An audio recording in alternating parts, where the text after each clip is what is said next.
Het Oerol Festival loekt ik dit jaar weer een soort mensen naar Skielge. De veerboten varen oor en oor om mensen aan te leveren. Die komen van het grootste part van de 33e editie van Oerol. Het theaterfestival dat juster officieel uiteenzet is. Het gaat allemaal hartstikke goed. Het is ook de hele opbouw, alles eromheen is zo vlot verlopen, ondanks alle perikelen die we hadden. Maar nee, helemaal goed. Ik ben helemaal blij. Voor Joen ben haast alle voorstellings uitverkocht. Dan moet je soms tijden wat mazzel hebben. Ja, we komen er wel uit. Ik ben niet een heel erg fanatieke internetzoeker, maar tot nu toe. Elk jaar, gisteren hebben we een hele leuke voorstelling gezien en nu gaan we even naar de snelkassa. We gaan daar even kijken. Op de een of andere manier hebben we elk jaar ook wel geluk of iemand die levert zijn kaartjes in omdat hij toch wat anders wil, waardoor we dat weer hebben. Nu heb ik een vriendin die heeft voor ons in de rij gestaan. Dus het gaat allemaal vanzelf goed.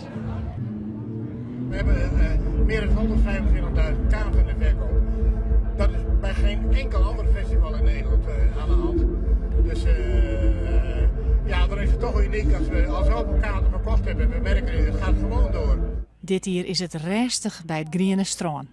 Het festivalterrein is tjinnetsin van gewoon mensen verhuizen naar het betonningsterrein van Rijkswettersteert. Ja, het is mijn idee. Ik wil het graag zo. En ik weet zeker dat binnen 2 dagen iedereen eraan gewend is.